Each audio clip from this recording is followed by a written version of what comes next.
बिस्मिल्लाहिर्रहमानिर्रहीम अल्लाहुम्मा सल्लि अला मुहम्मदिन व अला आलि मुहम्मद व अस्हाबि मुहम्मद व बारिक व सल्लिम व सल्लि अलैहि। अस्सलामु अलैकुम व रहमतुल्लाहि व बरकातुहू। आप सब कैसे हैं? ठीक हैं? उम्मीद करता हूँ कि अल्लाह के फजल करम और उसकी रहमत से आप बिल्कुल ठीक ठाक होंगे और अल्लाह की रहमतों को दोनों हाथों से समेट रहे होंगे। मैं हूँ अहमद और हाजिर हूँ आज की एक नई रेसिपी के साथ और मज़ेदार रेसिपी के साथ। और मेरे चैनल का नाम है अहमद फूड सीक्रेट्स। आप मेरे चैनल को यकीनन सब्सक्राइब भी कर रहे होंगे, लाइक भी कर रहे होंगे, शेयर भी कर रहे होंगे और जो मजे मजे की रेसिपीज मैं आपको बताता हूँ अपने घर में लाजमी ट्राई भी करते होंगे। तो आइए आज की रेसिपी कौन सी है देखते हैं। आज मैं बनाने लगा हूँ वाइट मटन कढ़ाई और बड़ी मज़ेदार बनती है। इसका एक अपना ही अलग सा टेस्ट होता है। मैंने लिया है अल्हम्दुलिल्लाह से ताज़ा फ्रेश तकरीबन 1.5 से 2 किलो ये गोश्त है जो बिल्कुल फ्रेश है। ये चीज़ आपने याद रखनी है कि जब भी मार्केट से गोश्त खरीदें वो पानी वाला ना हो, फ्रेश हो, ताज़ा हो और बिल्कुल जो है ना जानवर भी आप ये देख लें, कोशिश कर लें कि किसी अच्छे और सेहतमंद जानवर का गोश्त तो वो सेहत के लिए मुफीद रहता है। ये मैंने चाँप का गोश्त बनवाया था। ये देखें अल्हम्दुलिल्लाह ये गोश्त आप सबसे पहले ले लें। आपने अगर कम बनाना है तो कम बना लें, ज़्यादा बनाना है तो ज़्यादा बना लें। बिस्मिल्लाहिर्रहमानिर्रहीम। सबसे पहले गोश्त जो है वो शामिल कर लेंगे प्रेशर कुकर में। बिस्मिल्लाहिर्रहमानिर्रहीम बिस्मिल्लाहिर्रहमानिर्रहीम। खाने का मज़ा जो है वो गोश्त की क्वालिटी पे भी मुनहसिर है कि आपके गोश्त की क्वालिटी कैसी है। तो आपने सबसे पहले इस चीज़ का ख्याल रखना है कि गोश्त अच्छी क्वालिटी का होना चाहिए। उसके बाद जो है मैं इसमें शामिल करूँगा 2 बड़ी इलायचियाँ। बिस्मिल्लाहिर्रहमानिर्रहीम। 1 तेज़पत्ता। बिस्मिल्लाहिर्रहमानिर्रहीम। इसमें शामिल करूंगा मैं दालचीनी। उसके बाद मैं शामिल करूंगा इसमें छोटी इलायची। बिस्मिल्लाहिर्रहमानिर्रहीम। बादियान के 2 फूल। बिस्मिल्लाहिर्रहमानिर्रहीम। और लौंग के 5 से 7 पीसीस। बिस्मिल्लाहिर्रहमानिर्रहीम। ये सारी चीज़ें शामिल कर लेने के बाद जो है इसमें शामिल करेंगे पानी। ये तकरीबन आधा किलो का मग मेरे पास है, आधा किलो पानी इसमें शामिल करेंगे। अगर आप इससे ज़्यादा पानी शामिल करते हैं लेकिन वो आपके गोश्त की मिकदार के ऊपर है कि आपका गोश्त कितना है। ये चूँकि मेरा 1.5 से 1.25 किलो गोश्त है तकरीबन, तो आप उस हिसाब से पानी शामिल करें। बिस्मिल्लाहिर्रहमानिर्रहीम। और ये शामिल करूँगा तकरीबन इतना नमक। बिस्मिल्लाहिर्रहमानिर्रहीम। नमक शामिल कर लिया। आप इसको फ्लेम के ऊपर रखेंगे। अल्हम्दुलिल्लाह हमने जो गोश्त है मटन जो है इसको प्रेशर कुकर में लगा दी है और 15 से 20 मिनट जो है हम इसको पकने देंगे। उसके बाद जो है हम इसको बाहर निकालेंगे।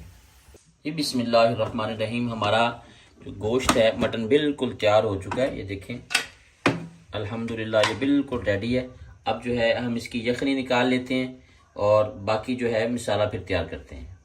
गोश्त के अंदर जो यखनी बनी थी हमने उस यखनी को जो है वो अलग कर लिया है। हमने यखनी सारी निकाल ली है। जो उसमें खड़े मिसाले हमने डाले थे, लौंग वगैरह सारा, उनको भी हमने बाहर निकाल दिया क्योंकि उनका काम अब खत्म हो चुका है। अब जो है हमने फ्लेम चला ली है और कढ़ाई में डालेंगे हम ऑयल। बिस्मिल्लाहिर्रहमानिर्रहीम। ये ऑलिव ऑयल है, जैतून का तेल है, ये हम डाल लेंगे। बिस्मिल्लाहिर्रहमानिर्रहीम। तकरीबन 1 कप डालेंगे। हम डालेंगे इसमें 2 अदद प्याज। बिस्मिल्लाहिर्रहमानिर्रहीम। और हमने इनको ज़्यादा पकाना नहीं है बल्कि गुलाबी कलर जब इनका हो जाए तब हमने इनको उतारना है। बिस्मिल्लाहिर्रहमानिर्रहीम। अब हम इसमें डालेंगे अदरक। अल्हम्दुलिल्लाह जी हमारे प्याज जो हैं वो गुलाबी कलर तकरीबन हो चुका है, उनका पिंक कलर हो चुका है, इनको ज़्यादा नहीं पकाना। अब मैं इसमें डालूंगा अदरक। बिस्मिल्लाहिर्रहमानिर्रहीम। और अभी मैं इसमें डालूंगा लहसुन। बिस्मिल्लाहिर्रहमानिर्रहीम। क्योंकि मेरे पास लहसुन के छोटे पीसेस थे तो मैंने ज़्यादा डाले हैं, वरना 8 से 10 पीस जो हैं जवे जो हैं आप लहसुन के डाल सकते हैं। थोड़ी देर इनको पकाएंगे, ज़्यादा नहीं पकाना, फिर इनको उतार देते हैं। बिस्मिल्लाहिर्रहमानिर्रहीम। अल्हम्दुलिल्लाह ये बड़ी प्यारी सी खुशबू इसमें से आ रही है। अल्लाह ताला के जितने भी नेमतें हैं और ख़ुसूसन जो कुदरती चीज़ें हैं उनमें से एक ओरिजिनल खूबसूरत जो खुशबू होती है, उस खुशबू की वजह से एक मरतबा दिलो दिमाग मुअत्तर हो जाता है। ये हकीकत बात है। अल्लाह ताला ने इनमें इतनी बरकत रखी है, इतनी प्यारी खुशबू रखी है, जो ओरिजिनल खुशबू होती है। ये जो है इस ग्रेवी की खुशबू बढ़ाने के लिए इसमें मैं डालूंगा एक अदद पीस जो है वो दालचीनी का, बिस्मिल्लाहिर्रहमानिर्रहीम। 2 इलाचियाँ डालूंगा, छोटी इलाची जो है, बिस्मिल्लाहिर्रहमानिर्रहीम। और 2 से 3 अदद लौंग के पीसेस डालूंगा, बिस्मिल्लाहिर्रहमानिर्रहीम।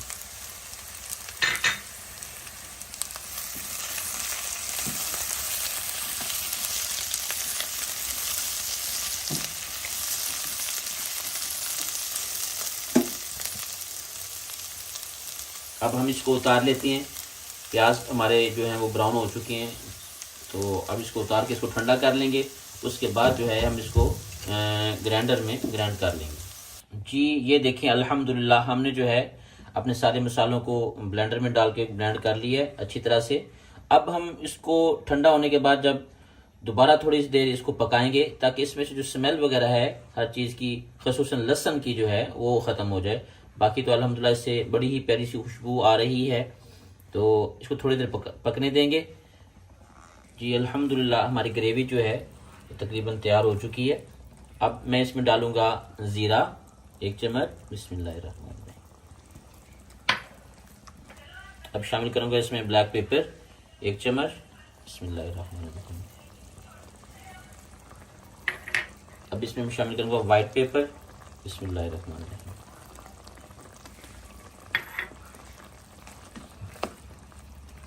मैं इसमें सुर्ख मिर्च और हल्दी बिल्कुल भी नहीं डाल रहा, बस यही मिसाले मैंने इसमें शामिल किए हैं जो आपके सामने हैं। अभी भी इसको थोड़ी देर, मिसालों को भी थोड़ी देर पकाएंगे।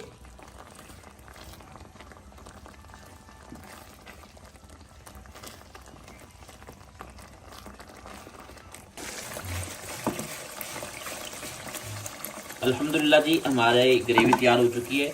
अब हम इसमें मटन शामिल करते हैं, बिस्मिल्लाहिर्रहमानिर्रहीम।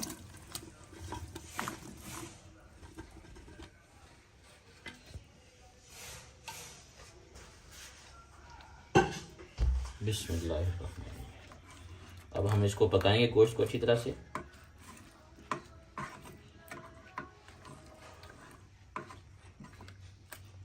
अभी हम इसमें डालेंगे दही, बिस्मिल्लाहिर्रहमानिर्रहीम। दही जो है इस रेसिपी में बहुत ही बेहतरीन है। इससे हमारी जो बोटियाँ हैं, गोश्त है, वो नरम हो जाएगा मज़ीद। बिस्मिल्लाहिर्रहमानिर्रहीम। अब हम इसको थोड़ी देर पकाएंगे, अच्छी तरह छोड़ देंगे ताकि दही भी अच्छी तरह पक जाए और बाकी जो मसाले वगैरह हम इसमें डाले हैं वो अच्छी तरह तैयार हो जाए। अल्हम्दुलिल्लाह जी हमारा जो है वो बिल्कुल तैयार हो चुका है। अब हम इसमें डालेंगे क्रीम, बिस्मिल्लाहिर्रहमानिर्रहीम।